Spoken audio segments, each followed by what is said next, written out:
இயேசு கிறிஸ்துவின் இனிய நாமத்தில் வாழ்த்துக்கள். இந்த நாளிலும் எசேக்கியேல் தீர்க்கதரிசியின் புஸ்தகம் 36வது அதிகாரத்தை நாம் தியானிக்க போகிறோம். இந்த அதிகாரத்தில் எசேக்கியேல் 4 உட்பிரிவுகளில் இந்த செய்தியை அவர் அடக்கி இருக்கிறதை நாம் பார்க்க முடியும். 2 பெரிய தலைப்பின் கீழாகவும் இந்த அதிகாரத்தில் உள்ள வசனங்களை நாம் தியானிக்க முடியும்.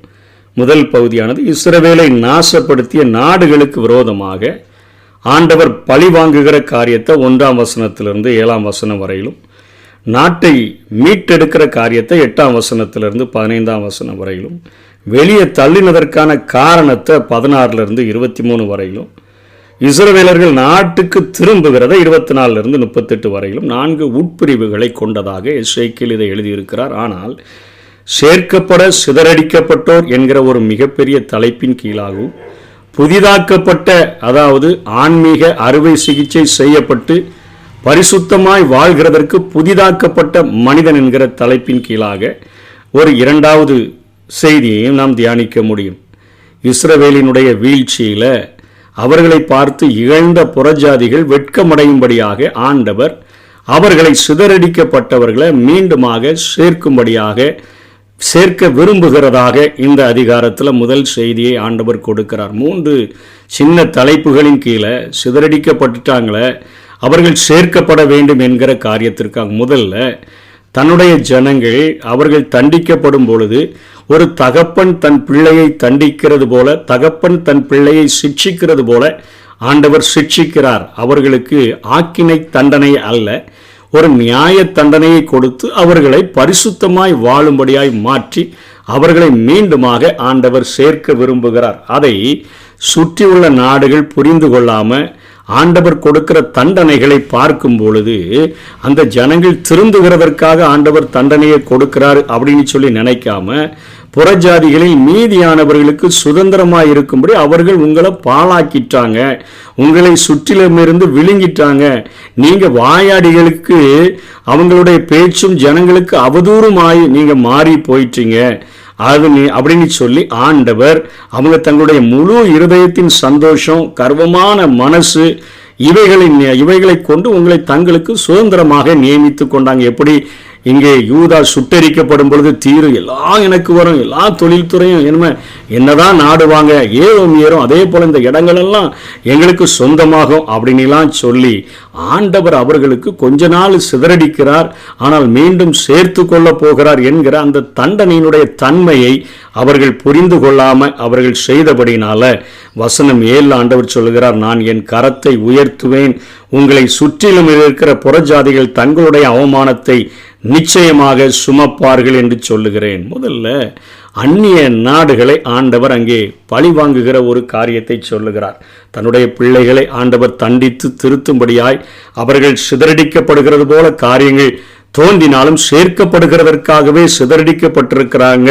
ஆனால் புறஜாதி நாடுகள் இத்தனை வசை சொல்களை பேசி அவர்கள் இவ்வளவு கேவலமாய் பேசுகிறபடினால நீங்கள் கொள்ளையும் பரியாசமுமாய் போயிட்டீங்க, அவங்க முழு மனசோட கூட உங்களை இத்தனையாய் வேதனைப்படுத்துகிறபடினால என் கரத்தை உயர்த்தி உங்களை சுற்றிலும் இருக்கிற புறஜாதிகள் தங்களுடைய அவமானத்தை நிச்சயமாய் சுமக்கும்படியாக நான் செய்வேன் என்று சொல்லி ஆண்டவர் சிதறப்பட்டவர்களை சேர்ப்பதற்கான முதல் காரணத்தை சொல்லுகிறதை பார்க்கிறோம். 2வது, இந்த எருசலேம் பட்டணமானது அது சுத்திகரிக்கிறதற்கு பட்டணமானது சுட்டரிக்கப்பட்டிருக்கிறது. ஆண்டவர் தேசத்தை பார்த்து நான் உங்கள் பட்சத்திலிருந்து உங்களை கண்ணோக்குவேன் என்று சொல்லி அவர் பேசுகிறார். என்ன சொல்லுகிறார்? இஸ்ரவேல் மலைகளே, உங்கள் கொப்புகளை விட்டு இஸ்ரவேலுக்கு உங்கள் கனிகளை கொடுங்கள், அவர்கள் சமீபமாய் வந்து விட்டார்கள் என்று சொல்லி ஆண்டவர் பேசுகிறதை பார்க்கிறோம். அதாவது லேவியராகமம் புத்தகத்தில் 20ஆம் அதிகாரம் 22ஆம் வசனத்தில் நீங்கள் பாவம் செஞ்சீங்கன்னா தேசம் உங்களை கக்கி போட்டுரும் அப்படின்னு சொல்கிறார். நீங்கள் சிதறி போகிறதுக்கு காரணம் உங்கள் பாவத்தின் நிமித்தமாக தேசமே உங்களை வாந்தி பண்ணி போட்டுரும் அப்படின்னு சொல்லி சொன்ன ஆண்டவர் இந்த தேவனினுடைய தேசமும், அதாவது யூதாவும் இப்பொழுது சாபத்திற்குள்ளாக மாற்றப்பட்டு கிடக்கிறது. ஆகவே இஸ்ரவேலருக்கு அந்த தேசம் சொந்தமாக்கப்பட்ட அந்த காரியமானது, அந்த நாட்டை பற்றிய பழி சொல்லானது நீங்கணும். அது வெறுமையாக கிடக்குது, பாழாய் போய் கிடக்குது, குடியில்லாமல் கிடக்குது, விதைத்தல் இல்லாமல் கிடக்குது, அறுவடை இல்லாமல் கிடக்குது, ஒரு சாபமான அவாந்திர ஒரு வேஸ்ட் லேண்டை போல கிடக்குது. அதனால இப்போ ஆண்டவர் தேசத்தை பார்த்து சிதறடிக்கப்பட்டவர்கள் சேர்க்கப்படும் பொழுது இந்த தேசம் ஆசீர்வதிக்கப்பட வேண்டும், மற்றவர்கள் சொல்லுகிற அந்த பழி சொற்கள் நீங்க வேண்டும் அப்படின்னு சொல்லி தேசத்துக்கான அந்த சிதறப்பட்டவர்களை கூட்டி சேர்க்கும் பொழுது தேசத்திற்கான ஆசீர்வாதத்தை கூறுகிறார். நீங்கள் பண்படுத்தப்பட்டு விதைக்கப்படுவீர்கள், உங்கள் மேல் இஸ்ரவேல் வம்ச மனுஷர் யாவரையும் வர்த்திக்க பண்ணுவேன், பட்டணங்கள் குடியேற்றப்படும், அவாந்திர ஸ்தலங்கள் கட்டப்படும். 11ஆம் வசனத்தில் மனுஷர் மிருக ஜீவன்கள் பெருகி பழுகும்படி வர்த்திக்க பண்ணுவேன், நீங்க பூர்வ நாட்களில் இருந்த நிலையில் உங்களை ஸ்தாபித்து உங்களை முந்தின சீரை பார்க்கிலும் நற்சீர் உண்டாக செய்வேன், அதனால் நான் கர்த்தர் என்று அறிந்து கொள்ளுவீர்கள் என்று ஆண்டவர் பேசுகிறார். முந்தின சீர் பாலும் தேனும் ஓடுகிற தேசமாக இருந்த அந்த தேசத்தில் அதே இடத்துல உங்களை ஸ்தாபித்து இன்னும் மிகப்பெரிய ஆசீர்வாதங்களை முற்சீரை பார்க்கிலும் நற்சீர் உண்டாகும்படியாக நான் செய்வேன், அதனால் நான் கர்த்தர் என்று அறிந்து கொள்ளுவீர்கள்.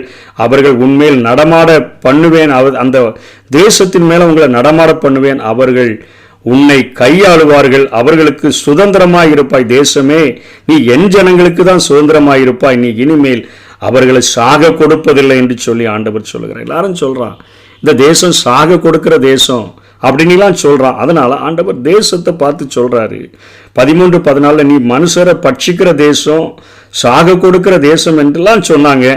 இனிமேல் மனுஷரை நீ பட்சிப்பதும் இல்லை, ஜனங்களை சாக கொடுப்பதும் இல்லை அப்படின்னு சொல்லி ஆண்டவர் ஆசீர்வதிக்கிறார். 15ஆம் வசனத்தில் புறஜாதிகள் செய்யும் அவமானம் உன்னில் கேட்க பண்ணுவதும் இல்லை, நீ ஜனங்களின் நிந்தையை இனிமேல் சுமப்பதும் இல்லை, நீ உன் ஜாதிகளை சாக கொடுப்பதும் இல்லை, கர்த்தராகிய ஆண்டவர் உரைக்கிறார். 2வது காரியம், முதல்ல ஜனந்தான் சரியில்லை, அவன் எல்லாம் போயிட்டான், அவங்க காரியம் எல்லாம் எங்களுக்கு சொந்தம்னு சொன்னாங்க. இப்போ தேசமே அதான் எல்லாத்தையும் சாக கொடுக்கிற தேசம், அது எல்லாத்தையும் அழிக்கிற ஒரு தேசம், அது பாழா போன ஒரு தேசம்னு சொல்லிலாம் சொன்னாங்க. ஆனாலும் நான் அதில் குடியேற்றி வைத்து ஆசீர்வாதங்களை செய்து விதைகள் விதைக்கப்படும்படியான காரியங்களெல்லாம் செய்து பழைய நிலைமையில் அதை கொண்டு வந்து வைத்து முந்தின சீரை பார்க்கிலும் நற்சீர் உண்டாகும்படியாக மற்றவர்கள் கண்கள் ஆச்சரியப்படுகிற அளவிற்கு இந்த தீர்க்க தரிசனத்தை நான் நிறைவேற்றுவேன் என்று ஆண்டவர் சொல்கிறார். இது 1000 வருட அரசாட்சியின் போது முழுமையாக 100க்கு 100 நிறைவேறக்கூடிய ஒரு தீர்க்க தரிசனமாக இருக்கிறது. 3வது காரியம், ஆண்டவர் சொல்றாரு எல்லாருமே அந்த 36 20 23 வரையிலும் இவர்கள் கர்த்தருடைய ஜனங்கள் அவருடைய தேசத்திலிருந்து வந்தார்கள் என்று அவங்க சொல்லிட்டு உங்க மேல எவ்வளோ பெரிய பரிசுத்தம், இவங்க பரிசுத்த சந்ததி பரிசுத்தமாக வாழ்வாங்கன்னு எதிர்பார்த்தாங்க. ஆனால் நீங்கள் என் நாமத்தை அவங்க மத்தியில் பரிசுத்த குலைச்சலாக்கிட்டீங்க, அதனால் நான் உங்களை தண்டித்து பரிசுத்தப்படுத்துகிறதற்கு திராணி இல்லைன்னு அவங்க சொல்லிடக்கூடாதுன்னு சொல்லி என் பரிசுத்த நாமத்தின் நிமித்தமாக இறங்குவேன்னு சொல்லி 21 22 என் பரிசுத்த நாமத்தின் நிமித்தமே இப்படி செய்கிறேன், உங்கள் நிமித்தம் அல்ல அப்படின்னு சொல்லிட்டு 23 புறஜாதிகளின் நடுவே பரிசுத்த குலைச்சலாக்கின என் மகத்துவமான நாமத்தை நான் பரிசுத்தம் பண்ணுவேன், நான் உங்களுக்குள் பரிசுத்தம் பண்ணப்படுகையில் நான் கர்த்தர் என்பதை அறிந்து கொள்வார்கள். 32 நான் இப்படி செய்வது உங்கள் நிமித்தம் அல்லவென்று கர்த்தராகிய ஆண்டவர் சொல்லுகிறார். தேவன் நம்மை தண்டிக்க வேண்டிய கட்டாய சூழலை பாவம் ஏற்படுத்தி விடுகிறது. ஆனாலும் தேவன் தமது மகிமையை அவமானப்பட அவர் அனுமதிப்பதே இல்லை. இவருக்கு இவங்களை நடத்துகிறதற்கு திராணி இல்லாமல் போயிடுச்சு போல பரிசுத்தமாய் வாழ வைக்கிறதற்கு ஒரு பிள்ளை தோளுக்கு மேலே வளர்ந்துட்டானே இனிமேல் இந்த பிள்ளையை தகப்பனால கண்டிக்க முடியாது என்று உலகம் சொல்லுமே, அப்படிப்பட்ட ஒரு பழி சொல் உங்கள் மேலே வந்து விடாதபடிக்கு உங்களை நான் பரிசுத்தப்படுத்துவேன், மகத்தான நாமத்தின் நிமித்தமாக உங்களை நான் பரிசுத்தப்படுத்தி உங்களை நான் திரும்ப இந்த தேசத்தில் கூட்டி சிதறப்பட்டவர்களை சேர்ப்பேன் என்று சொல்கிறார். இன்றும் தீமை செய்யும் கிறிஸ்தவர்கள் பலர் நிந்தைக்கு ஒப்பு கொடுக்கப்பட்டாலும் தேவன் அவரது நாமத்தின் நிமித்தம் அவர்களை விடுவிக்கிறார்.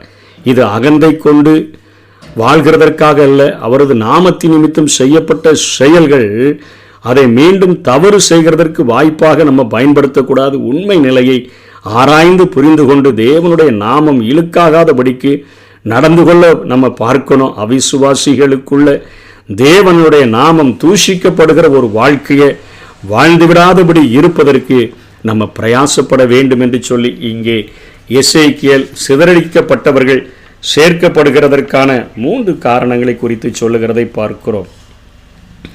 அதற்கான காரணம், சிதறடிக்கப்பட்டதற்கான காரணம் என்ன? தங்கள் நடக்கைகளினாலும் தங்கள் கிரியைகளினாலும் அவர்கள் தேசத்தை தீட்டுப்படுத்தினார்கள். அவர்களுடைய நடக்கை தூர ஸ்திரீயின் தீட்டு போல ஆண்டவருக்கு இருந்தபடியினால இரத்தம் சிந்துகிறவர்களாக, நரபலி செலுத்துகிறவர்களாகவும், நரகலான விக்கிரகங்கள், நீச சிலைகளை அவர்கள் வழிபடுகிறவர்களாகவும் இருந்தபடியினால என்னுடைய கோபத்தை ஊற்றி புறஜாதிகளுக்குள்ள சிதறடித்தேன்.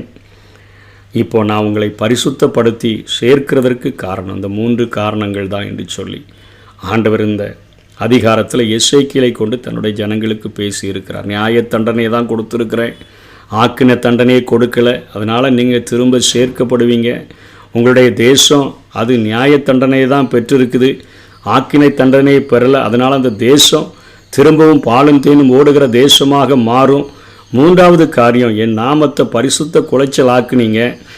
ஆண்டவரால் நடத்த முடியல, இவங்களை பரிசுத்தமாக வாழ வைக்க முடியல, இவர்களை தண்டித்து அவரை திருத்த முடியலன்னு சொல்லுவாங்க. என் மகத்துவமுள்ள நாமத்தின் நிமித்தம் உங்களை சிதறடிக்கிற நாடுகளில் உங்களை பரிசுத்தப்படுத்தி மீண்டும் கூட்டி சேர்ப்பேன் அப்படின்னு சொல்லி ஆண்டவர் சிதறடிக்கப்பட்டவர்களை சேர்ப்பதற்கான காரியங்களையும் சிதறடிக்கிறதற்கு இவர்கள் செய்த பாவங்களையும் ஆண்டவர் இந்த இடத்துல எசேக்கியேலின் மூலமாய் கற்றுக் கொடுக்கிறார். இன்றைக்கி நம்முடைய வாழ்க்கையில் நம்முடைய ஸ்தானங்களை விட்டு தள்ளப்பட்டு ஒருவேளை நம்ம சிதறப்பட்ட ஒரு நிலைமையில் நம்முடைய வாழ்க்கைகள் கூட்டி சேர்க்கப்படாத நிலைமையில் வாழ்ந்தாலும் ஆண்டவரை எந்த ஸ்தானத்திலிருந்து நான் விழுந்து ஆண்டவரே என்னுடைய கிரியைகளினால் நடக்கைகளினால் நான் உம்மை துன்பப்படுத்தினேன், எப்படி நான் புறஜாதிகளின் மத்தியில் உம்முடைய நாமம் பரிசுத்த குலைச்சலாகும்படி வாழ்ந்துட்டேன், என்னை பரிசுத்தப்படுத்துங்க, என்னை அந்த ஸ்தானத்தில் நிறுத்துங்க அப்படின்னு சொல்லி நம்ம கேட்டால் நம்மை மாத்திரம் ஆசீர்வதித்து குடியேற்றுகிறவர் மாத்திரமல்ல, நம்மை கொண்டு நம்மை குடியிருக்கிற அந்த ஸ்தலத்தையும் ஆண்டவர் ஆசீர்வதித்து தருகிறதற்கு நம்முடைய கையின் பிரயாசங்களையும் நம்முடைய வாழ்வையும் அவர் ஆசீர்வதித்து உயர்த்துகிறதற்கு முந்தின சீரை பார்க்கிலும் நற்சீரை தந்து நம்மை வாழ வைக்கிறதற்கு ஆண்டவர் உண்மை உள்ளவராய் இருக்கிறார். எந்த இடத்திலிருந்து விழுந்தாய் என்பதை அறிந்து மனம் திரும்பும்படியாக அழைக்கிற ஆண்டவருடைய கரத்தில் கொடுத்தோன்னு சொன்னால் நம்முடைய வாழ்க்கையை ஆண்டவர் கூட்டி சேர்த்து ஆசீர்வாதமான பாதையில் நடத்த முடியும். அப்படிப்பட்ட கிருபைகளை தேவன் நமக்கு தந்தருள்வாராக. ஆமென். நான் எண்ணி முடியா அதிசயம் செய்பவரே,